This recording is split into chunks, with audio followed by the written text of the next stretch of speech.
gynécologue ya maternité abandi kosalanga contrôle ayebisina ozalaki na zemi mais eza suti. Et quand le gynécologue de la maternité me consultait, il a exclamé, il a dit: oh madame, vous étiez effectivement enceinte, mais maintenant là, la grossesse est partie, vous l'avez perdue.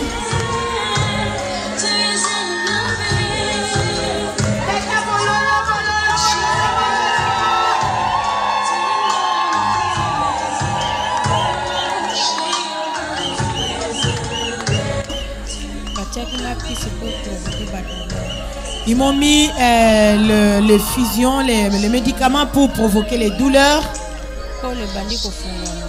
L'école a commencé à s'ouvrir.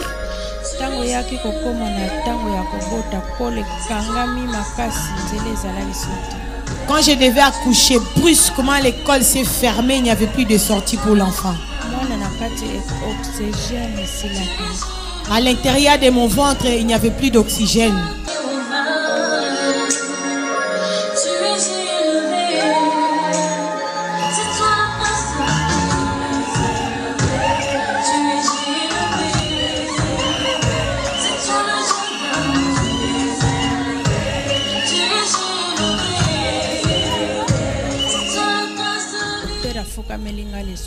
Le docteur s'est mis à genoux devant moi.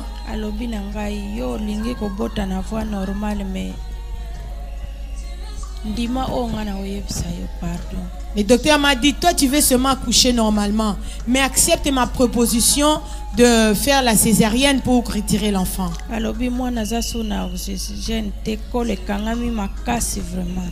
Le médecin était à genoux en train de me supplier. Il n'y a plus d'oxygène pour l'enfant. Maintenant, l'école s'est fermée.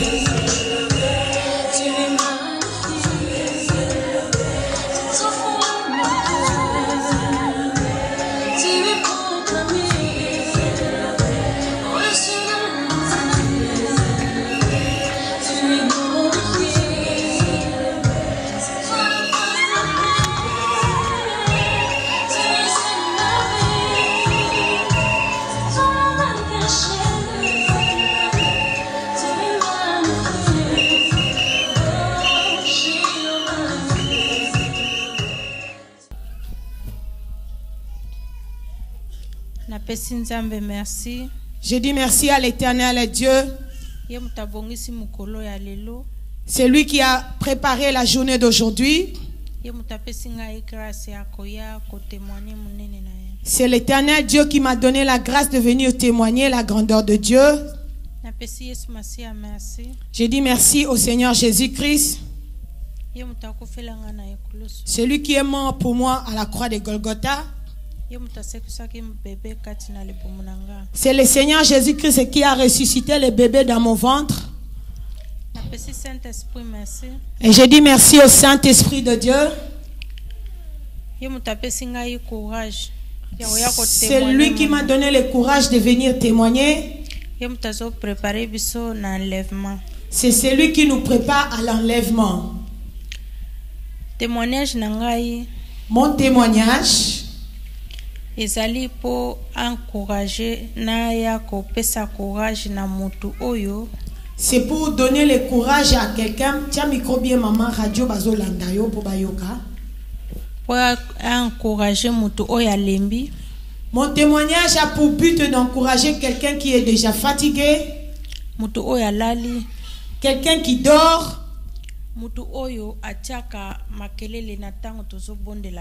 La personne qui met des bruits, qui fait des bruits pendant que nous prions en ligne.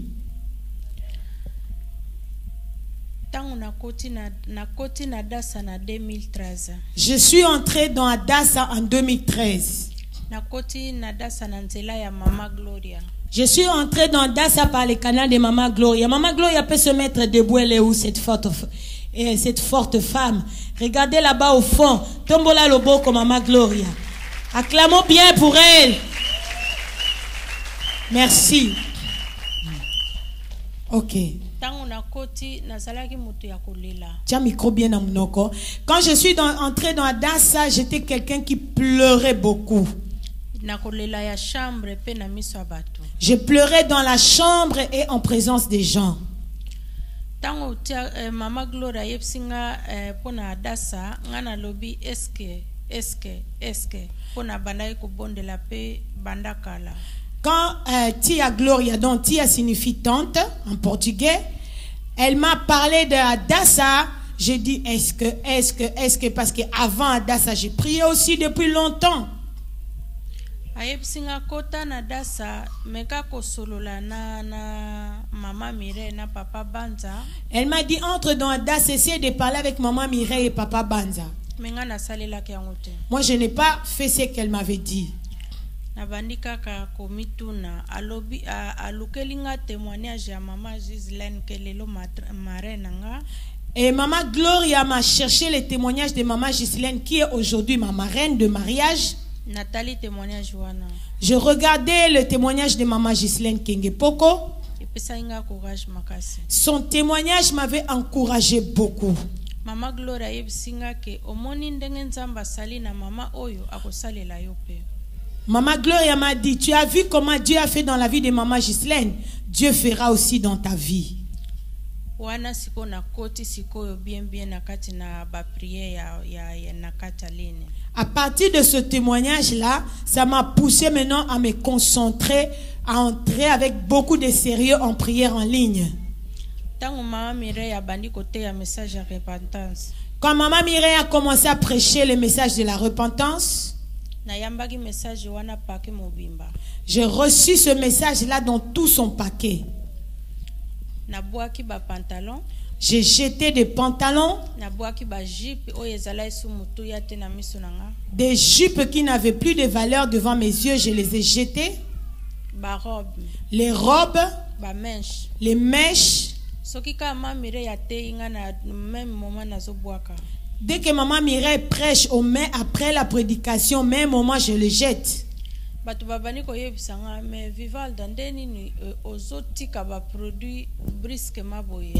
gens me disaient, mais Vivalda, comment tu peux arrêter les produits dont les hydroquinones brusquement comme ça? Je leur ai dit, j'avais appliqué ces choses sur mon corps. Je ne savais pas que c'était mauvais. J'ai commencé à appliquer le message de la repentance même dans la prière. Je ne restais plus calme. J'avais la position à genoux depuis le début de la prière jusqu'à la fin. Avant qu'on vienne en 2013 dans Adassa Meeting,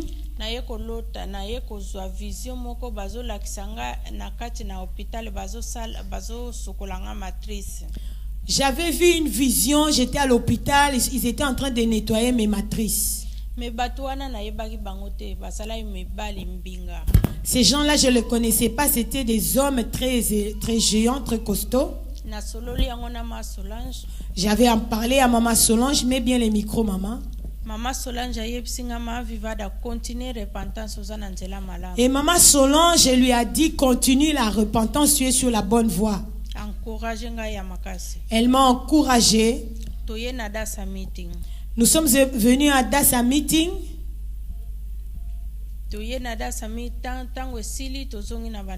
Et après, nous sommes retournés à la maison.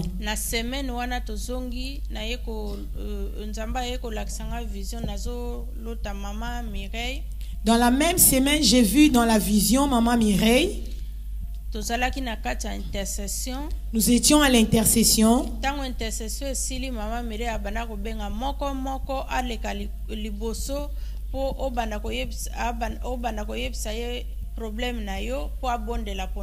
Dans cette vision-là, maman Mireille, après l'intercession, elle a commencé à faire appel à l'un après l'autre. Et maman Mireille disait la vision. Et puis elle priait pour l'un après l'autre à tour de rôle. Maintenant, quand c'était arrivé mon tour, maman Mireille ne m'a pas interrogé pour connaître mon problème. Directement, maman Mireille a commencé à prier pour moi dans cette vision-là. Elle a commencé à toucher mon ventre. Quand je me suis réveillée, j'ai vu que j'étais dans le sommeil. Je n'avais même pas partagé la vision à maman Mireille. Après cette vision-là, dans le même mois qu'on a quitté Adassa ici, directement je suis tombée enceinte. Mais avant que je ne tombe enceinte, tiens micro bien na monoko.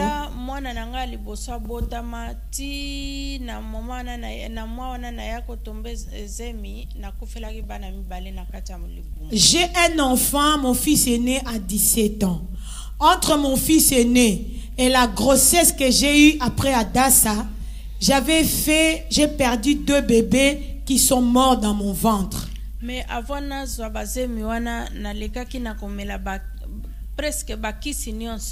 avant que je ne tombe dans cette grossesse après Adassa, j'étais sous les soins médicaux. J'ai pris des médicaments de plusieurs sortes.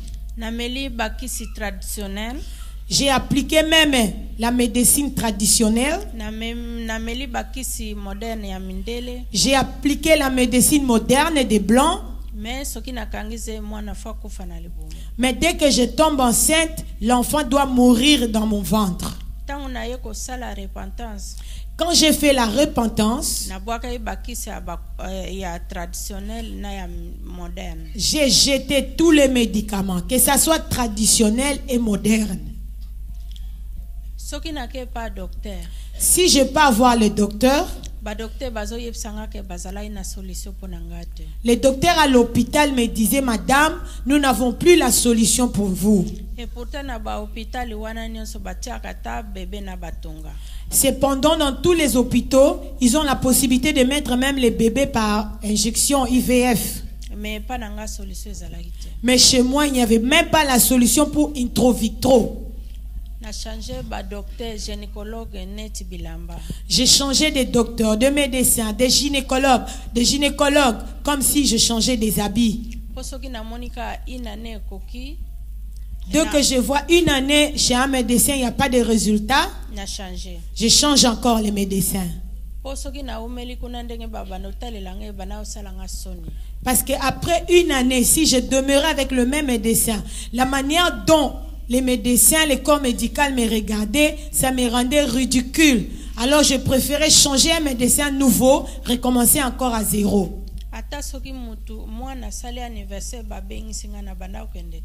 J'ai commencé même à éviter là où on fêtait les anniversaires des enfants. Parce que j'étais très ridicule.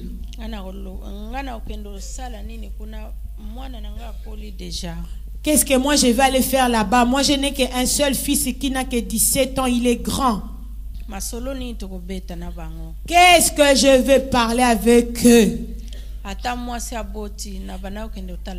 Même si une femme me mettait au monde à coucher, je ne partais pas la rendre visite. J'avais honte. Mais personne ne me comprenait. Eux, ils pensaient que je les fouillais. Je ne les fouillais pas. Ça me faisait honte.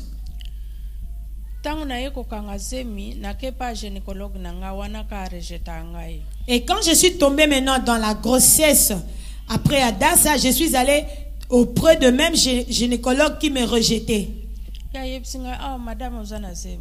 Le gynécologue m'a dit, madame, vous êtes enceinte.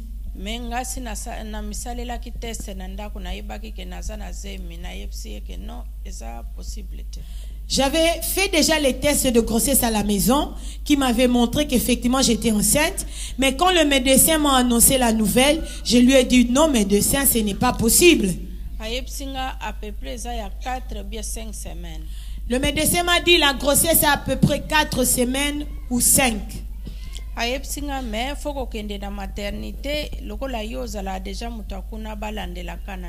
Le médecin m'a dit il faut aller à la maternité, comme tu es déjà un cas connu là-bas, que eux puissent continuer avec vous.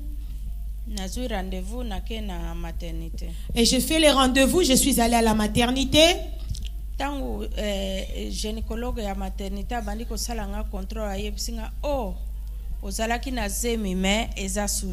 Et quand le gynécologue de la maternité me consultait, il a exclamé, il a dit, oh madame, vous étiez effectivement enceinte, mais maintenant là, la grossesse est partie, vous l'avez perdue.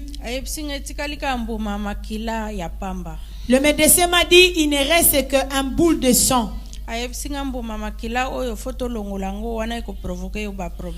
médecin m'a dit, on doit te laver le ventre pour retirer ce boule de sang, sinon ça va causer préjudice à ta santé. J'ai dit au médecin, non, non, non, non, non, vous n'allez pas toucher mon ventre.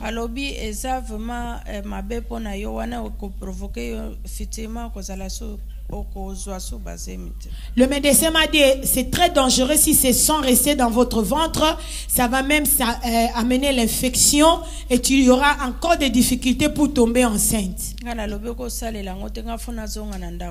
J'ai dit au médecin, non, non, non, non, vous n'allez pas laver mon ventre, moi je dois retourner à la maison.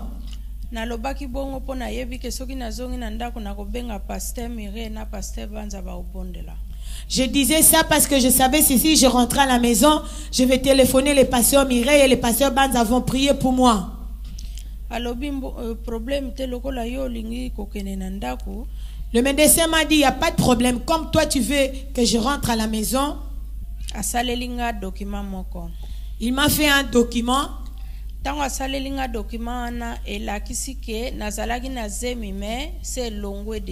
Et il m'a dit, dans le document là, il a écrit que, donc le médecin a écrit les rapports, tu étais enceinte, mais la grossesse n'est plus.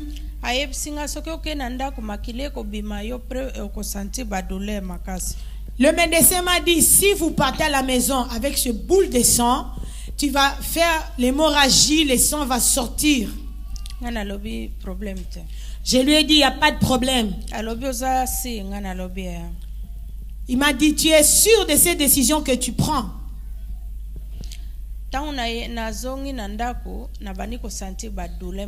Et quand je suis rentrée à la maison, je sentais vraiment les douleurs intenses.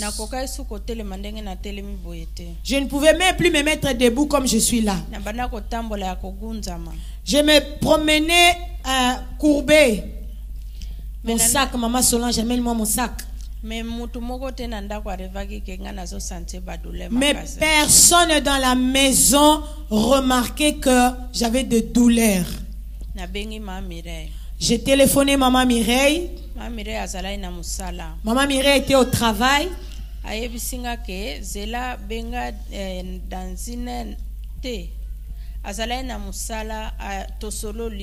Et maman Mireille était au travail. Elle m'a quand même écouté.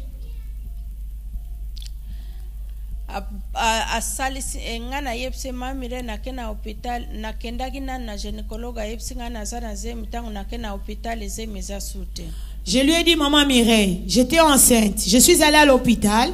Le gynécologue m'a dit, effectivement madame, vous étiez enceinte, mais la grossesse est partie. Maman Mireille m'a dit une seule phrase. Maman Mireille m'a dit, ce n'est pas moi qui ai mis cet enfant-là dans ton ventre. C'est Jésus-Christ qui avait mis cet enfant-là dans ton ventre. C'est le Seigneur Jésus-Christ qui avait mis cet enfant-là dans ton ventre. C'est le Seigneur Jésus-Christ qui va le protéger. Maman Mireille m'a conduit dans la prière de renoncement. Elle m'a fait accepter le Seigneur Jésus-Christ. Et puis après, elle a prié pour moi. Et le même jour après la prière dans mon sommeil, j'ai fait un rêve que je vivais dans un village. Ce village-là n'avait qu'une seule case, une petite maison.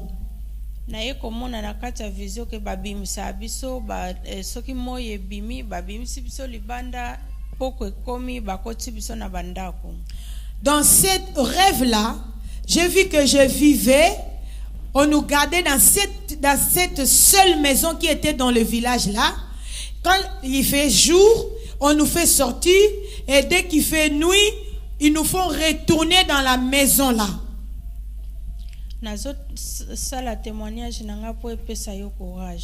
Je fais mon témoignage pour que ça te donne le courage. Si Dieu te visite, témoigne sa grandeur. Si tu témoignes ce que Dieu a fait pour moi, il fera aussi pour toi.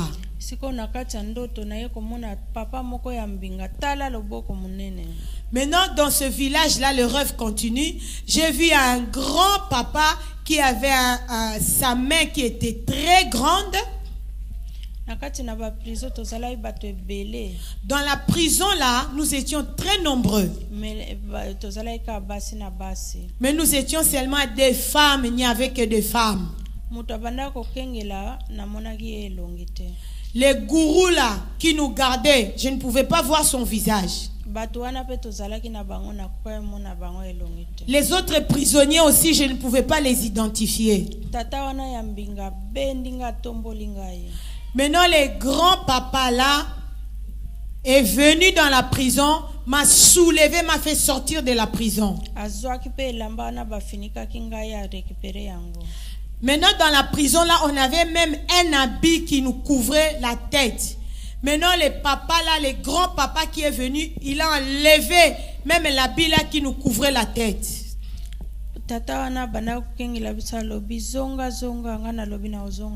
Maintenant, les gourous, les gardiens de la prison étaient en train de crier: reviens, reviens chez nous.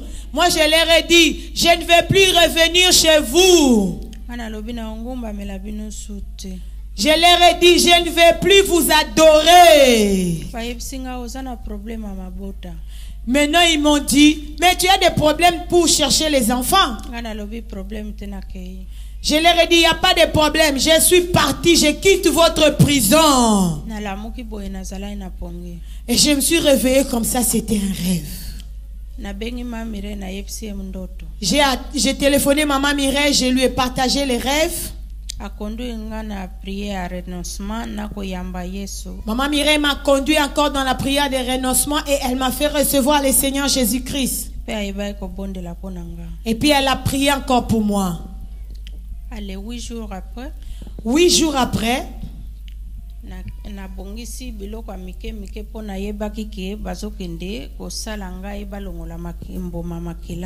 j'ai arrangé de petites choses parce que je savais que je serais gardée à l'hôpital pour qu'ils puissent enlever les boules de sang. Tout ce qui s'est passé là, mon mari n'était pas au courant, je l'avais épargné de tout ça. Et j'ai arrangé mes choses, je suis allée à l'hôpital. Quand le docteur m'a vu avec un visage triste, il m'a posé la question, ça va madame? Je lui ai dit, ça va.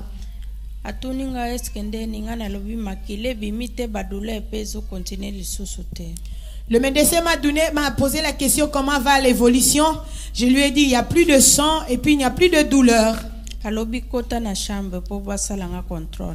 médecin m'a dit, entre dans la chambre pour que tu sois contrôlé. J'étais allongé sur les lits et puis le médecin a commencé à faire les contrôles dans les ventres. Et quand le médecin a commencé à examiner mon ventre sur l'échographie, j'ai remarqué que le médecin a commencé à parler seul. Le médecin n'avait pas de lunettes aux yeux, mais il a commencé à gratter ses yeux. Le médecin est en train de dire, ça c'est impossible, ça n'a jamais arrivé. Somebody can say, praise the Lord. Tu peux balancer la main, tu dis, praise the Lord. Moi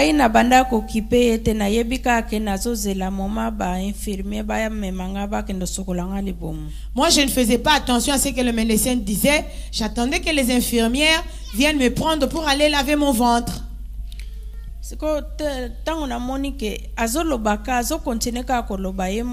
Quand j'ai vu que le médecin continuait à parler seul, je lui pose la question, médecin, qu'est-ce qu'il y a? alobi ozomona te. Le médecin me dit, tu ne vois pas toi? Nga nalobi nazomona eloko te nini. J'ai dit au médecin, je ne vois rien. Quoi? Alobi nanga tala na computer. Le médecin m'a dit, regarde là-bas sur le computer. Nga nalobi nazomona eloko te. Je lui ai dit, je ne vois rien. Alobi tala mwana lali kati na libumu na yo. Le médecin m'a dit, regarde, l'enfant dort dans ton ventre.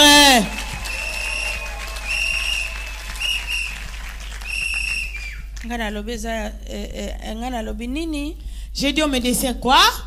Je me suis soulevé, j'ai regardé sur l'écran, j'ai dit, c'est vrai. Ce médecin a enlevé les lunettes. Il est venu se mettre à genoux à mes côtés. Il a dit, madame, pardonnez-moi. Je lui ai dit, je vais vous pardonner en quoi? Regarde, j'avais fait une erreur, l'enfant est à l'intérieur. Je lui ai dit, tu n'avais pas fait l'erreur, l'enfant n'était pas à l'intérieur. Le médecin m'a dit, ne me porte pas plainte, pardon.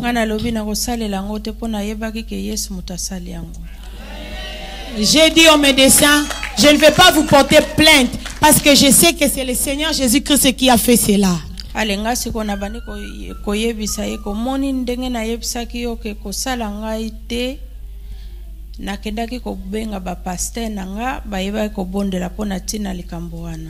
Je lui ai dit, vous comprenez maintenant quand j'ai refusé que vous puissiez me laver le ventre. Après, je suis allé appeler mes pasteurs. Mes pasteurs ont prié pour ce sujet.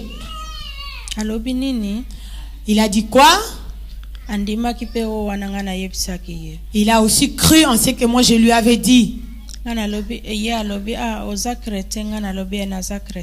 Le médecin m'a posé la question, vous êtes chrétienne, madame? Je lui ai dit exactement, je suis chrétienne.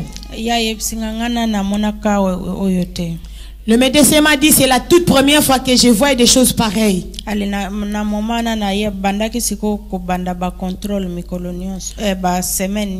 partir de ce moment-là, j'ai commencé à aller au contrôle chaque semaine. Mais eux ne croyaient pas.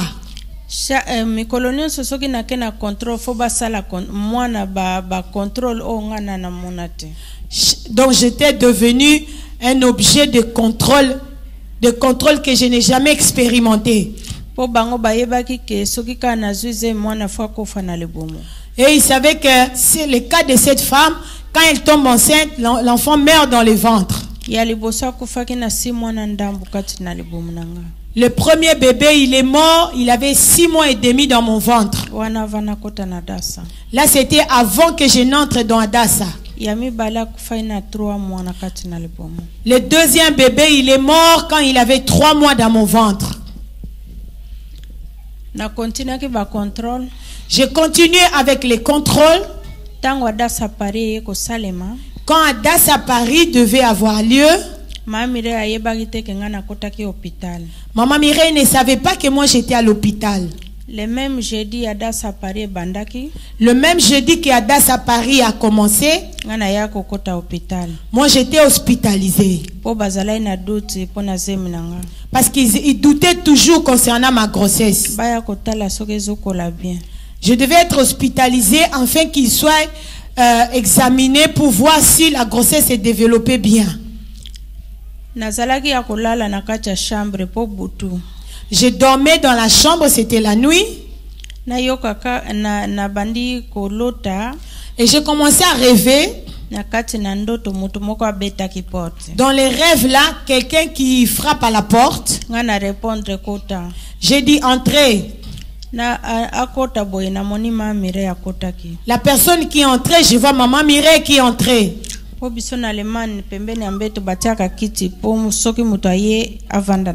Chez nous en Allemagne, parce que maman Vivalde elle habite en Allemagne, dans la chambre de l'hôpital on met toujours une chaise de visiteurs. Dans les rêves là, maman Mireille n'a pas parlé avec moi. Elle est entrée dans la chambre puis elle était assise sur la chaise de visiteurs.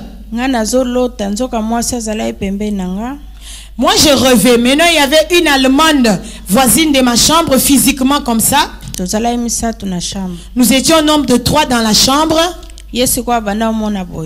Maintenant, l'Allemande là, elle voyait maman Mireille physiquement. Maintenant, c'était pas dans les rêves. Elle ne dormait pas. Moi, je rêvais, ma voisine de chambre voyait maman Mireille physiquement. Je n'avais pas dit ça à mon mari.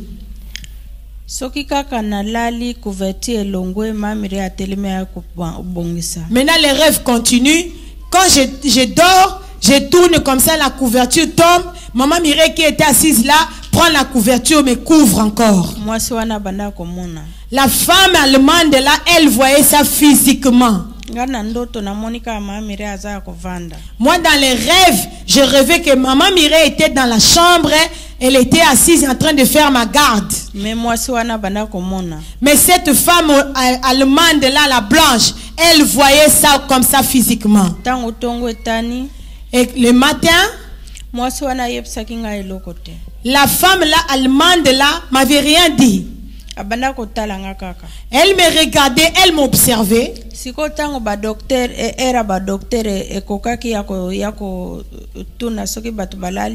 Maintenant, quand la visite de docteur, quand ils entrent dans des chambres pour voir si les malades sont bien dormis,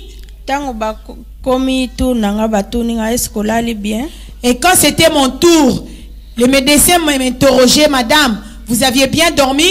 Moi, je n'avais rien répondu, mais la voisine de chambre, c'est elle qui répondait au médecin à ma place.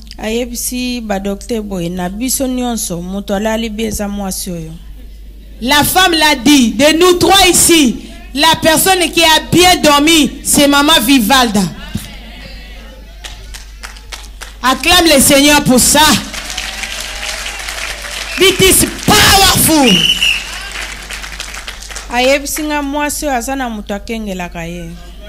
Maintenant, la femme allemande qui témoigne, cette femme elle a une personne qui fait sa garde. Ce que j'ai vu dans cette chambre, je n'ai jamais vu ça. Mais maman Mireille à Paris, dans Adas à Paris, elle n'était même pas informée que moi j'étais à l'hôpital. Quand Adas à Turquie est arrivé, maman Mireille ne connaît pas ma maison, ne connaît non plus mon adresse. Avant que maman Mireille ne parte à Adas à Turquie, je revais. Maman Mireille est venue chez nous à la maison. Maman Mireille n'a pas parlé avec moi, mais elle a commencé à prier dans ma maison. Elle est entrée dans des toilettes. Elle est entrée dans des cuisines, partout dans des chambres. Je me suis réveillée, c'était encore un rêve.